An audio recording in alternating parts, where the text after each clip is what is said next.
Hello, welcome to Red Deck Wins, a podcast for the best color in Magic the Gathering. I'm Josh Hay. Yes, I did Flame Rift into a tie game at F&M last week, and yes, then I did lose by Flame Rifting with an Eidolon out that was mine because I didn't know my life total, but that's the kind of proud ties and losses I take as a burn player.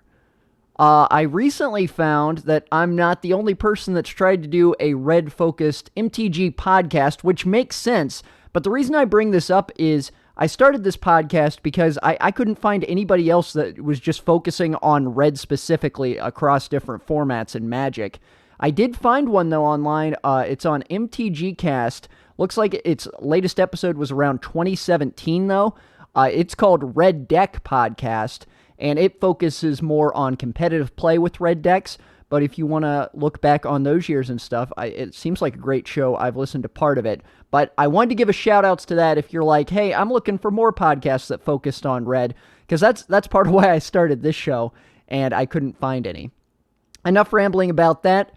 Innistrad Midnight Hunt is upon us. We got pre-release coming up. I'll probably go to one this coming Friday. I want to talk about just the red cards in the set.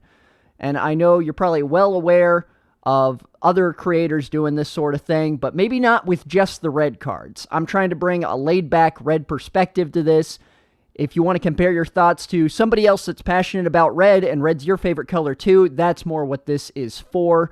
I tried not to be super informed going into this. I read a little bit of what people were saying on Reddit, but that was about it. I didn't want all the expert opinions. I wanted to use my own judgment, and if it's horrible, then that might make it more entertaining.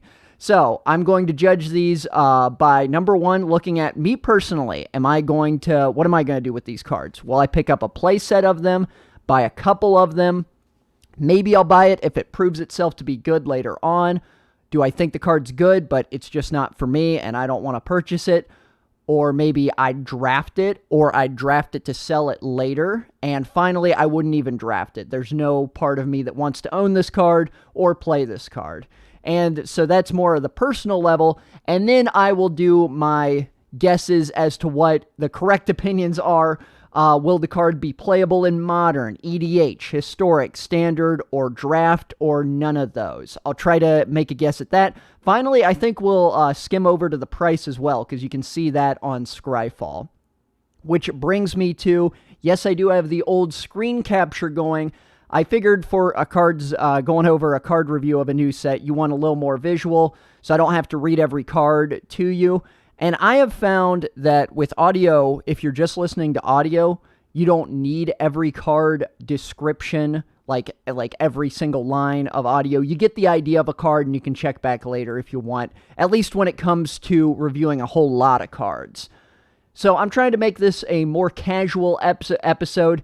Might be little to no edits, which is tough for me because I do enjoy editing. So if you want to follow along and you don't have the video along, something else you can do is I just went to Scryfall and looked up red cards from the new set Innistrad Midnight Hunt. So that is plenty for an introduction. Let's see how this goes, and let's start going through them. Number one, we have Abandon the Post. 2 target creatures can't block this turn. You get some flashback. I like elements of this card. I don't know if it's good enough for standard play. Maybe in a real aggressive deck. Definitely want to draft this card, though. 67 cents for the pre-order. That seems a little high. So my personal grade, maybe I'll pick this up if it proves itself or if I have a budget theme that matches it. But I do plan to draft it, and that's where it stands for me. I don't think it's going to see much play outside of standard or drafts. Then we have Ardent Elementist. Seems high-costed. 3 generic and 1 red for a 2/1. That's more, you see, we've been spoiled too much with red, where it's like, oh, a red bear, 2 for 2, 2 for 2. Yeah, that's normal. And that wasn't the case until here recently. So when I see 4 mana for a 2/1, I'm not super excited unless the effect's amazing. And the effect is not amazing. Get an instant or sorcery back from your graveyard to your hand. Maybe all the pre-orders are heavy. I don't know if pre-order pricing enough, so maybe this price point isn't that good. Do I want to draft this at some point? Yeah, I can see myself drafting it. I like maybe get a little extra burn or some creature removal out of the graveyard and use that. Could be useful in draft. The 2/1 body's not great even for draft, though. So I will say, gonna draft this probably when it comes around. Maybe just because of the art. All right, then we got a big mythic. Bloodthirsty Adversary. Whole lot of text here. This is in the cycle of cards, adversary cards in the set. And I didn't realize this till somebody mentioned it. All of them seem to be taking place in one big bad haunted house. I love that theme between them. And with all these cards, you get initial body that's kind of a classic theme, like Flash for the blue one and all that. So for this one, you get a 2/2 for 2 that has haste, which is fine, and that's a good body early game. But also, you can pay 3 mana, 2 generic, 1 red, and when you do, you can put counters on it. And I think all of them have that counter theme too. I don't remember. Then you can exile cards with mana value 3 or less from your graveyard, copy them. You may cast any number of the copies without paying their mana cost. So that's some good upside later in the game.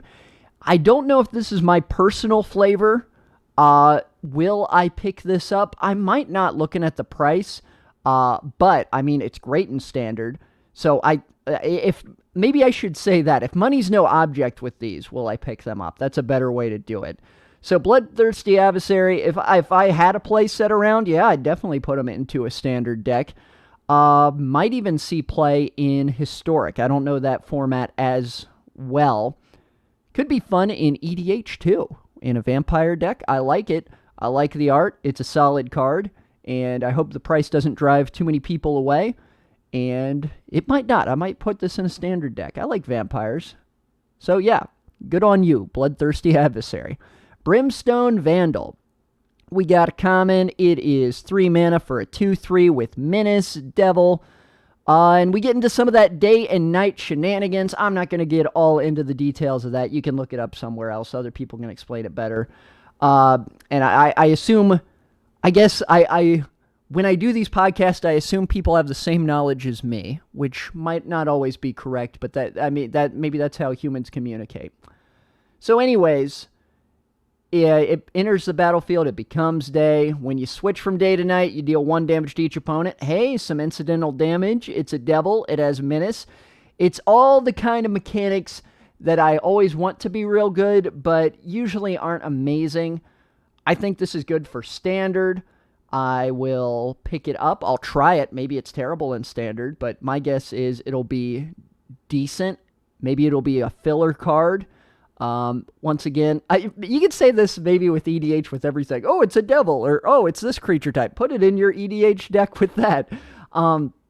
But anyways, this is kind of, I feel like this is more my guilty pleasure style. Like, it's got some menace, not amazing stats, does a little incidental face damage. That's the stuff I love. Is it that great? Maybe not, but I'll probably pick up a playset. Okay, we got a white card that snuck its way in here because the back's red. I was looking beforehand to get a little knowledge about this. Every class now has something that can turn, or every color has something that can turn into a werewolf now. And this is the white one. Will we review it? No, let's just skip it. All right, everything else is red. I checked, so we're good. Burning Down the House is next. Love the name, love the art. 5 mana, you deal 5 damage to each creature and each planeswalker. It's some big removal for a sorcery. Or you make 3 1/1 red devil creature tokens. When it dies, deals 1 damage to any target. They gain haste until end of turn. Really glad they gain haste, or this might be underwhelming. I like that it can do 2 different things. Could be good for a more control style of red. I like the card. It's just not something I do as much. I'm definitely more of an aggro red player. But I wish the best for this card. Looks like it's going $2 for the pre-sale of it, which seems pretty reasonable about where you'd put it. Will it see play in Modern? No. Standard? Yeah, or I'm hoping. I'm crossing my finger, get some red control. You know, something different. And I think Devils are my guilty pleasure kind of card. So, as I talked about Vexing Devil last week. So yeah, I like you burning down the house. I think you'll Yeah, I'm going to guess sideboard play in Standard. Burn the Accursed, classic Innistrad theme. Werewolf getting burnt. Yeah, and I like the description as well in the flavor text of smell of smoldering hair. Nice and nasty. 5 mana for, deal 5 damage to a creature, 2 to that creature's controller, and exile it if it would die, which it probably will. Seems a little high costed to see much play outside of draft. That's my initial guess. Maybe it won't see play, which is a shame because its art is amazing. I will draft this though because it's cool. I will, if I'm drafting this set and it gets passed to me, my promise to you is at least one time I'm going to try to draft it, okay? And then we come to Cathartic Pyre. Now this is where you want to be when you're drafting. 2 mana for an instant. Deal 3 damage to target creature or planeswalker. Or discard up to 2 cards, then draw that many cards. This is what I like. It's cheap to cost. The only thing could make it better if it was Lightning Strike, you could hit face with it, but if you don't want to hit face, you got other cards that can do that. I feel somewhat satisfied with the ability to hit face in the upcoming 2022 Standard. So I'm not as worried as I would be in some sets. Anyways, deal 3 damage to a creature or planeswalker. That's good for 2 mana. That seems about right. Or use another effect. So 2 cards in 1. You get a choice. It's at uncommon. Yeah, I think I'm going to put this in standard decks. Maybe not a play set, but I'll pick up a couple. Definitely, I think going to be an all-star in draft. That's my guess for Cathartic Pyre. And as a red player, I think I'm just addicted to big fire in art. I like that art too. And this also has some great art and some good theming. Curse of Shaken Faith. Finally, a magic card for agnostics. It's 2 mana, and when a player casts a spell other than their first spell each turn, which there's going to be a lot of people trying that with day and night cycles, you deal 2 damage to them. I like dealing damage to them. I like curses. I think this might not be amazing, though. I'm wishing this card the best, but I'm thinking I put 2 in my sideboard and standard decks. Maybe it's got a place in like historic in some kind of deck. I don't see it in modern or EDH. Draft? I don't know. I'll try to force it in draft at some point. All right, then we come to... Oh yeah, we're already on the next row. Electric Revelation. To cast a spell, discard a card, draw 2 cards for 3 red at instant speed, and you gotta discard the one. It's got flashback, that makes it a little better. Not amazing. Definitely draftable. I like it in draft.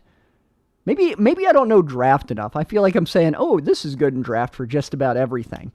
Maybe they all are. The flashback definitely makes it better in draft. Seems a little high-costed even for standard, maybe. Maybe that control deck that's playing Burn Down the House will want it.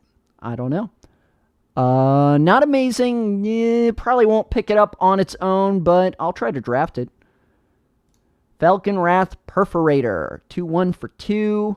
When it attacks, deals 1 damage to defending player. You see, this is my kind of pet card once again. Maybe I'm just too much a burn player, and I see, ooh, damage to a player. This has got to be good. I like this. It's a vampire. If I'm trying to put a cheap vampire together, deck together, or red-black, or even just mono-red good werewolves and vampires, which is what I tried to do with Shadow over Innistrad, I can see myself doing a budget fun deck just to get into standard. And I'm going to put a couple copies of this in. I'll pick up a couple copies. Yeah, 50 cents for the pre-price. You see, that seems a little high. I don't think this is that amazing, but we'll see. Maybe it's got some usefulness. And there's one more thing I wanted to mention, but I forget. It's got spiky art coming right at you. Carve the rest of her message into your skin. Yeah, that's what we like to hear. All right, then we got another Falcon Wrath, another great-looking vampire, even better-looking vampire because it's a 2/1 for 1. I think that was Falcon Wrath's Gorger stats back in Shadows over Innistrad as well. And you get a nice little upside. Discard a card, pay 2, sacrifice a vampire. That's a lot to do, but you get to draw 2 cards from it. And you can also only do it if an opponent lost life this turn. But that's a great turn 1 play, and you can build on it later. If I get back into standard, I will pick this up. I can see it being played in historic. Commander, not as impressed with their 1-drops are less necessary. And it looks like the prices agree with me where it's going for about $3 pre-release. Famished Foragers. Lots of FAs in this set. 4 mana for a 4/3. If an opponent's lost life, you get 3 mana, so you get some of that mana back. And then it's got a little bit of overcosted, discard a card, draw a card. Or I say overcosted because my brain's always thinking modern or different constructed formats. It's great in... I think this is a solid body and a great pickup in the right kind of deck for draft. I think this is going to be a good common in draft, maybe even a great common. And I think I might try to put a copy into a standard deck. I don't know about historic, though, or any formats beyond that. I like the art. I kind of like the effect. Yeah, I should. It's like a utility man. It's a good card. Famished Foragers. Maybe not great, but it's good for what it does. It's definitely good in limited. Get to our first actual red double-faced card. Fangblade Brigand. 4 mana, 3/4. Blah, blah, gets +1 and gains first strike until end of turn. I guess I have ended up just reading these cards more because I couldn't remember what they did exactly before we went into this. So anyways, in effect, give it first strike. This seems real good in limited. The transformed side has the upside of giving 5 mana, sink that into it. Creatures you control get +2/+0 until end of turn. Be able to end a game with that. So if you can keep it on the night side, have everything on the night side, have a big turn, and get some wins out of it. And I'm not super excited with this one, but kind of utility again, kind of in that 4 mana space for, yeah, this creature's pretty good, but it's not blowing me away. This is probably going to be better in standard than the Famished that we were looking at earlier. I'm going to guess see some standard play.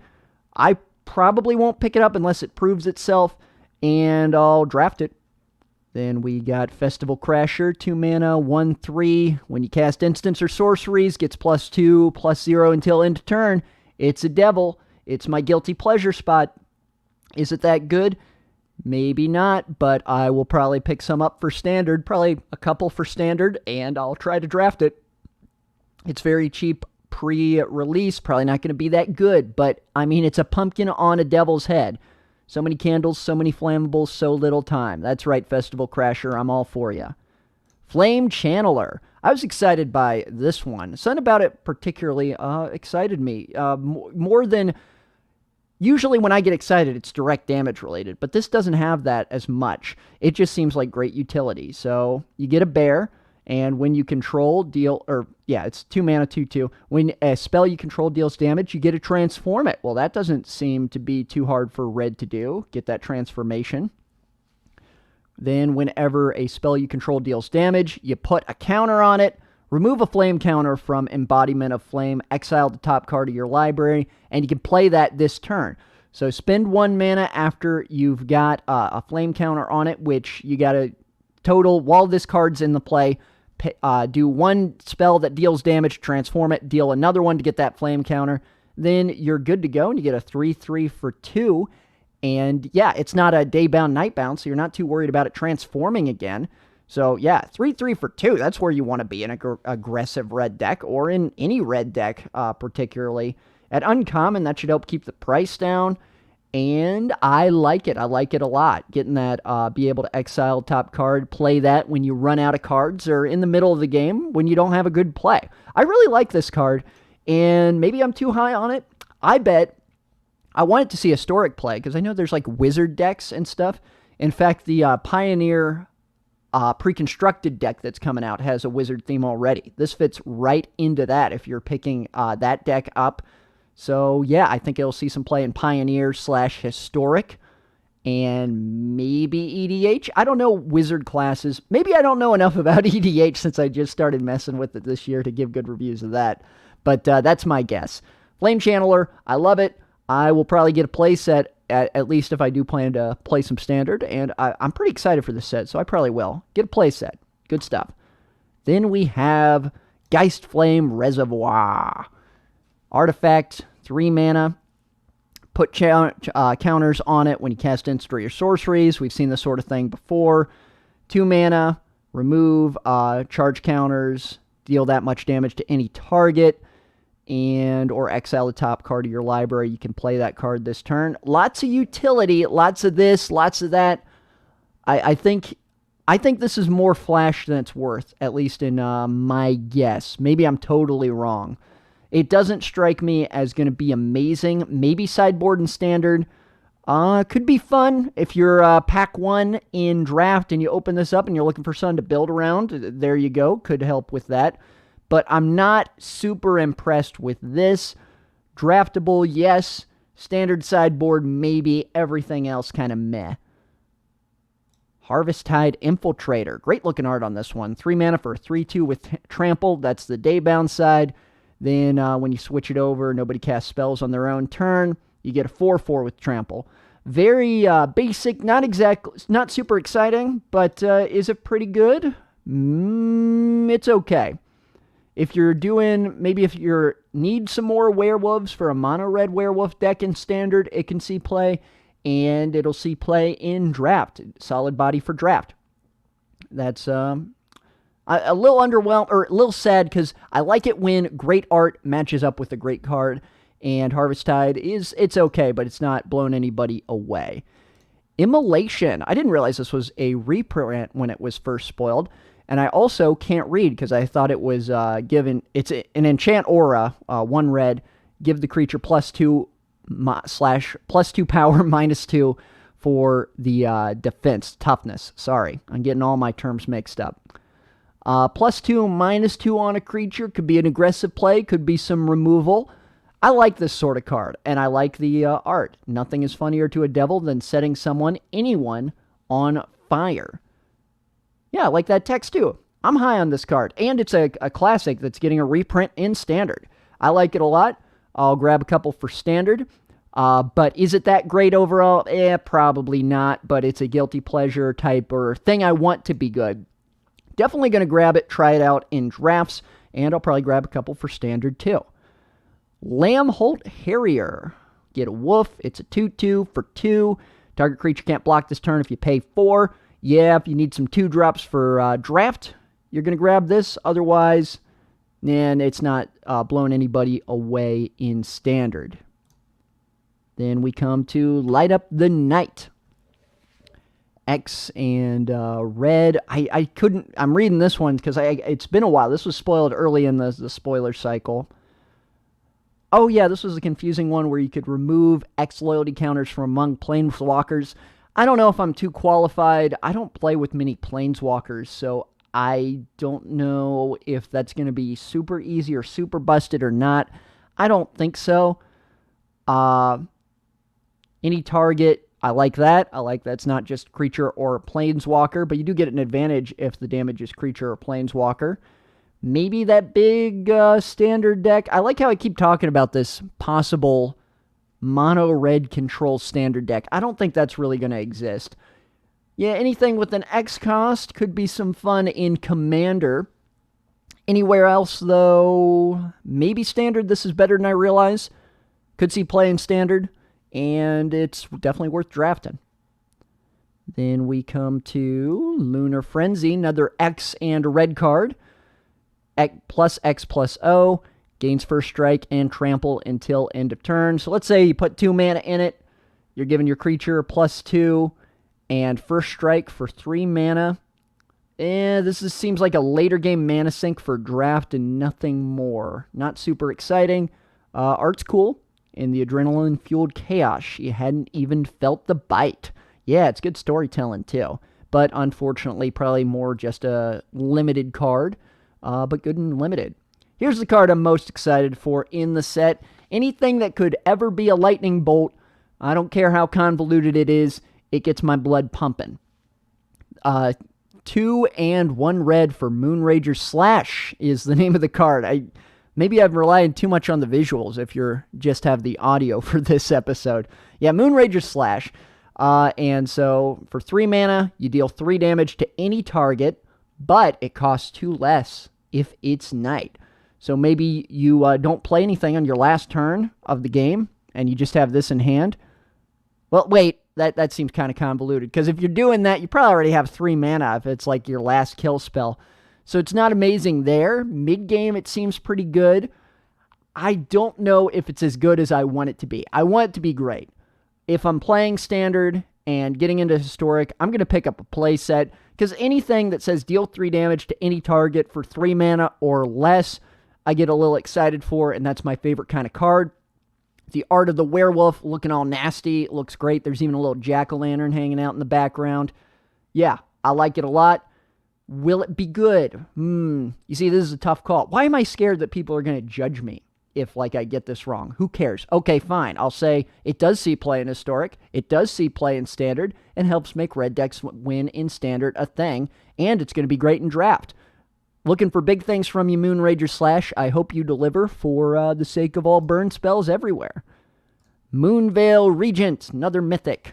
4 mana for a 4/4 flying dragon. That's a good start. Cast a spell, you can discard a card. Draw a card for each of that spell's colors. And when it dies, you deal X damage to any target, where X is the number of colors among permanents you control. Since I like a lot of mono red, this probably won't be my thing. Could be good, though. Could be pretty good.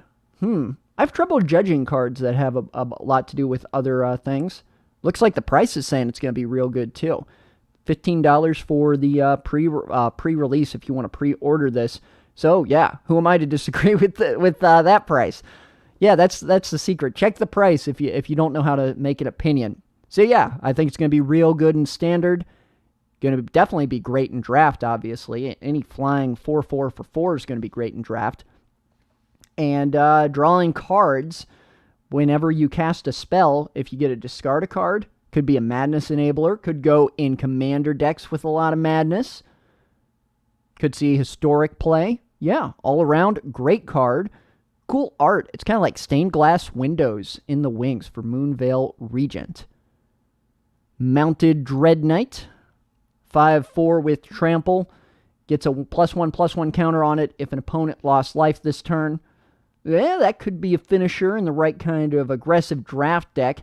Standard and everything else constructed, I don't think it's amazing. Maybe I'm just biased against cards that don't have enough complex effects, but that is probably justified when the card costs 5 mana. So, not amazing. I think it'll just see play in Limited, and I'll put it in the right Limited decks, but I'm not super excited for the Mounted Dread Knight, despite its intimidating art with the vampire on the horse. Neonate's Rush. 3 mana, it costs less if you control a vampire. Deal 1 damage to a creature, and 1 damage to its controller. Draw a card. Seems like it's trying to do a little bit of everything, please a little bit of everybody, and I don't know if it'll do any of those things particularly well outside of Limited. Maybe in a vampire deck in Standard sees some play. Maybe I'll put some in my sideboard since a little bit of way to draw a card, deal some damage, and all that in the right matchup possibly in Standard. I'm going to say 1 or 2 in the sideboard for Standard. Other than that, Limited card, and even in Limited, it's not super exciting. And, well, if you got a lot of vampires, it can be, I guess. That's Neonate Rush. Obsessive Astronomer. Ooh, he's got big wrinkles under his eyes. It's a 2/2 for 2 once again, like I was saying. 2 mana for 2/2s, the expected ratio you get even in red. If it's not day or night, it's day as the Astronomer enters the battlefield. That seems like a flavor fail. But I guess it's for balance reasons, because night's better, so you don't want to have him just giving everything night. But, you know, astronomy. I was thinking night skies. It should be night when he enters the battlefield, especially if he's staying up all night looking at stuff. Anyways, whenever it switches between day or night, discard up to 2 cards, then draw that many cards. This seems like a great draw engine in a deck that cares about day and night. It's a solid body. It's a wizard, which might be impactful in a Historic or Pioneer, those kind of wizard mono-red decks. Obsessive Astronomer. I like it a lot. It's an uncommon. I will probably pick up a playset of this and try to make it work. Might be an underrated card, or I'm overrating it. It's only 40 cents right now. Probably means I'm overrating it. But I don't care. I like the Obsessive Astronomer. Pax Betrayal. Another kind of active treason effect for this. Grab a target creature, untap it, it gains haste. You get the idea. We've seen that a whole lot. I like those cards, but they're not always amazing in much except draft where they can be good. If you control a wolf or a werewolf, you get Scry 2. Ooh, that's nice. Put it in a werewolf deck, definitely in limited. In standard, maybe in the sideboard, because the Scry 2 is nice. Everywhere else, I don't think anybody's super excited for this one. Ooh, maybe Commander would like this sort of thing, though. Then we have Play with Fire. My first podcast episode was all about this.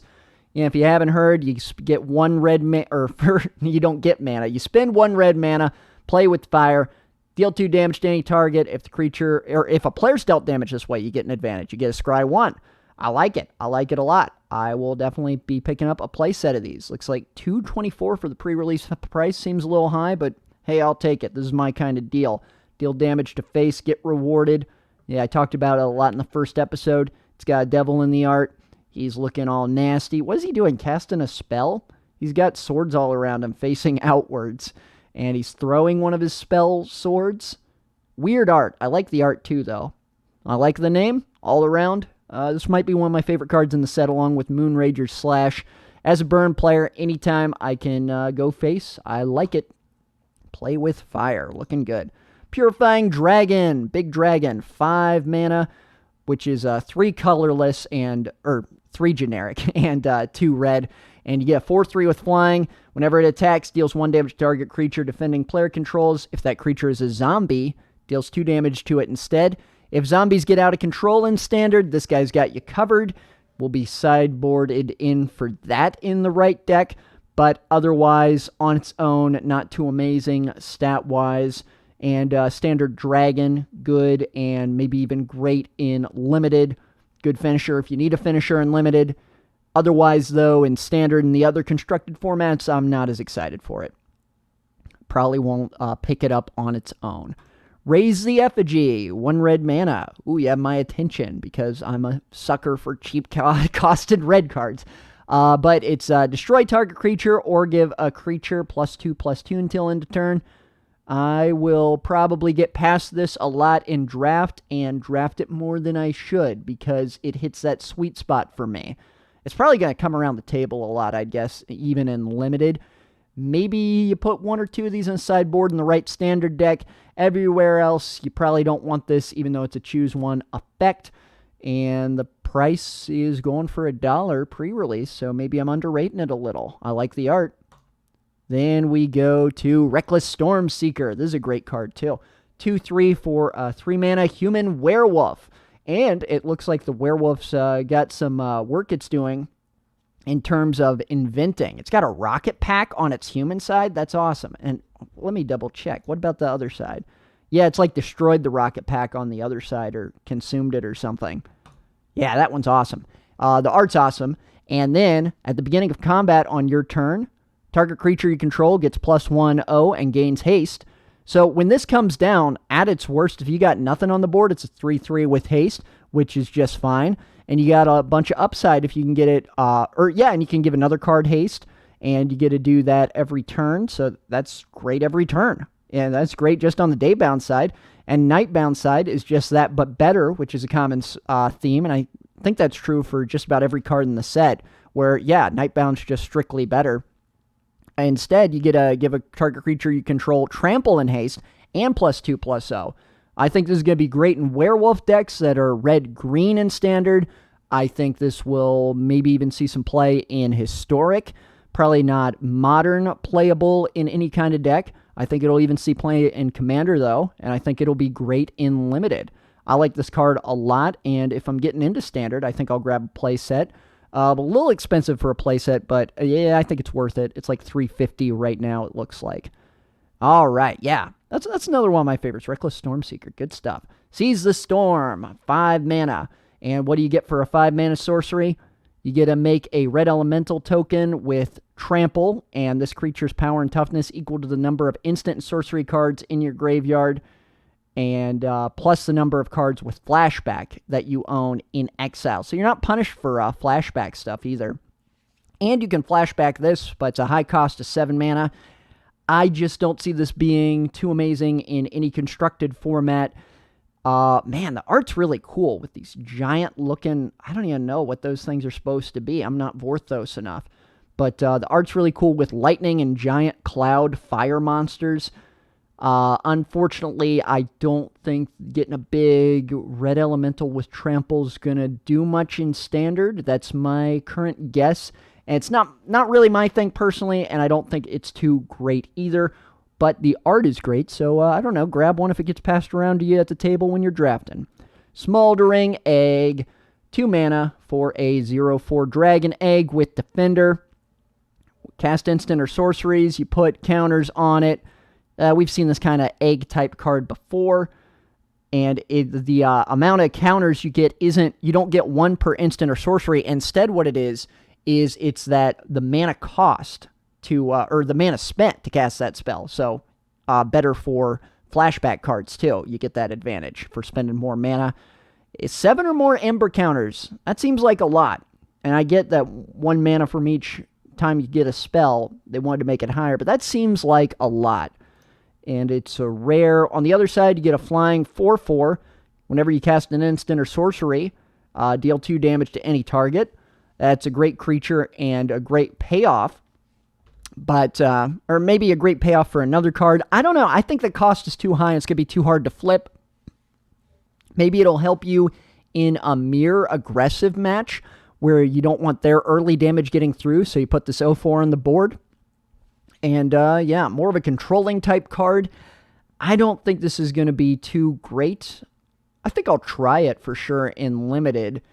Maybe standard sideboard, and maybe there's a standard deck I'm not aware of that wants this, but it seems too hard to flip, but maybe I'm underrating Magic players.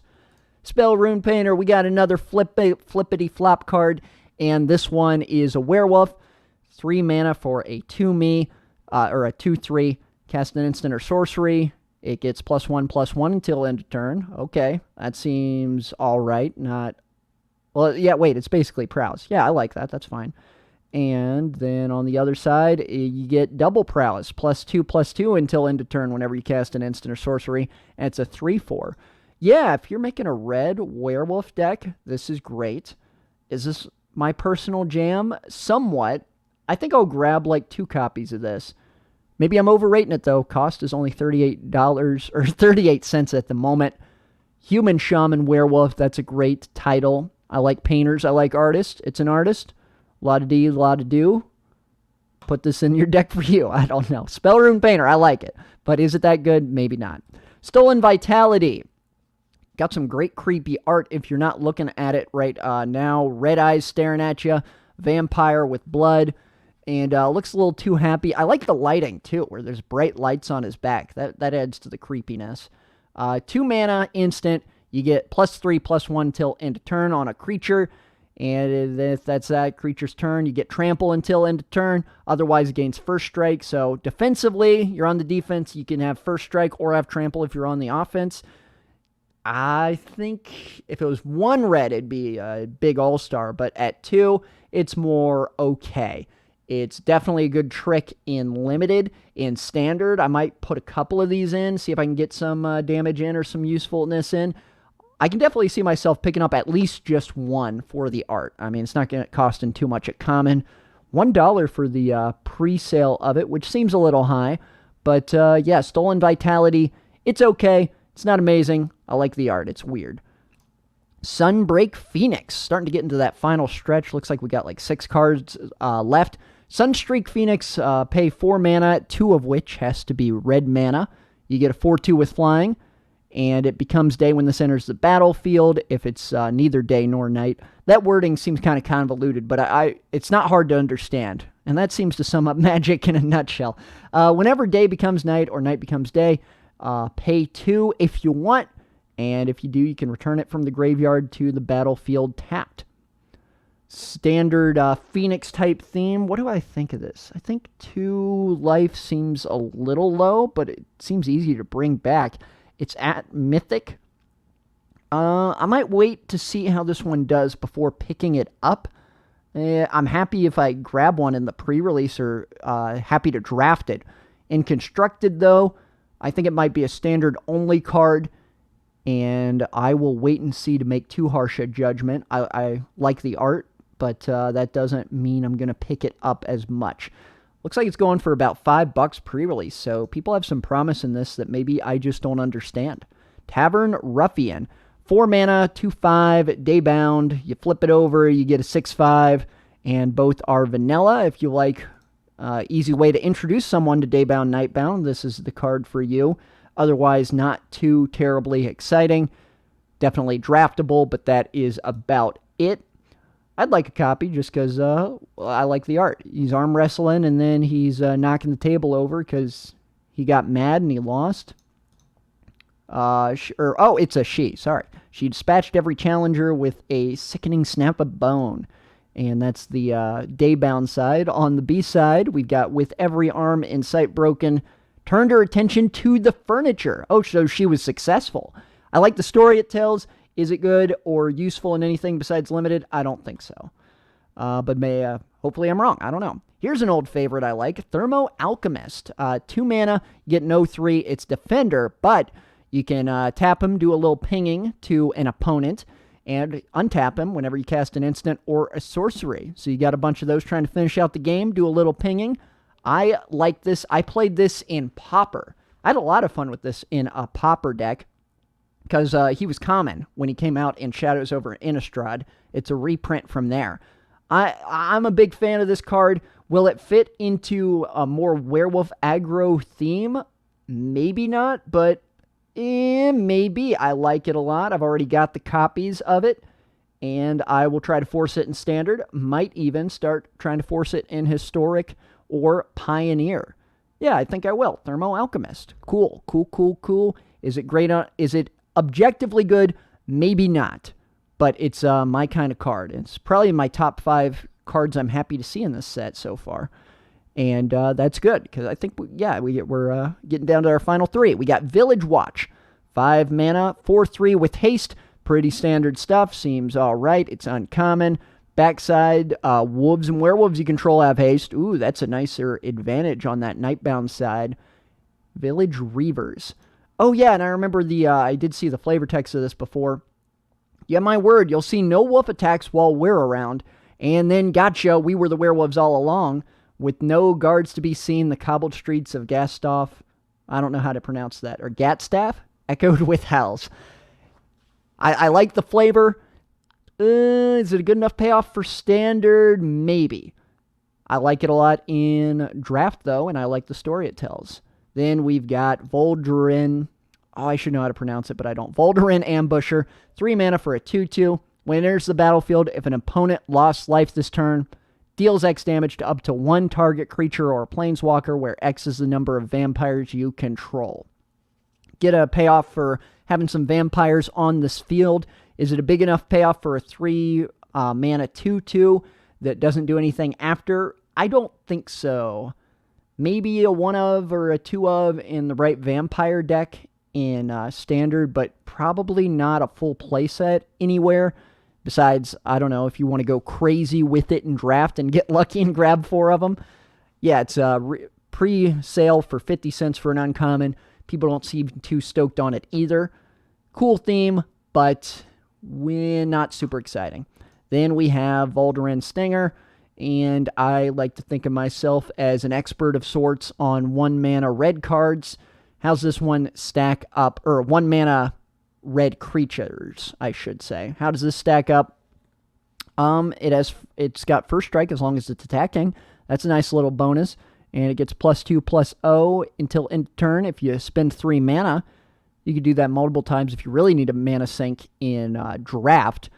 But in Standard, yeah, I like this in Standard if I'm trying to force vampires. Not amazing, but if you want a real aggressive, lot of 1-drop decks, this could be an include for you. Options have gone down with the rotation with red deck wins, and this might be in a position to succeed if you're looking for a non-goblin starter for 1 mana. Vampire Warrior, Vol'daren Stinger. Yeah, so what do I think of the overall set now that we've gone over all the cards? I like it. I like it a lot. Does every card blow you away? No, but that's every set. Let's see, personal favorites. I like Bloodthirst Adversary. I like Brimstone Vandal, even though it's probably not going to be too great. I like the Pyre. I definitely like Play with Fire. I hope Curse of Shaken Faith's good, but I'm not super high on it. I like Falcon Wrath Perforator a lot, mainly for draft. Then the Pit Fighter version, the 1-man 2/1, that's going to be great even in Standard for the kind of decks I like to make. I'm high on Immolation as well, Flame Channeler, and Obsessive Astronomer. Oh, and definitely Reckless Stormseeker. Reckless Stormseeker and Thermo Alchemist. So that's a decent amount of cards I'm excited for. Definitely looking forward to this pre-release. Looking forward to doing a little of this, little of that. Maybe get back into Standard. Maybe I'm not in Standard enough to do this review, but I've given you plenty of excuses not to listen to me throughout this recording. I hope that was fun to have in the background while maybe you were doing something else or you wanted another Red Mage's perspective. But with that, I will close this out. I didn't write a catchy finish beforehand, so let's just say that was the end of the episode. Play mountains, climb mountains, conquer mountains. This has been the Red Decks Wins podcast.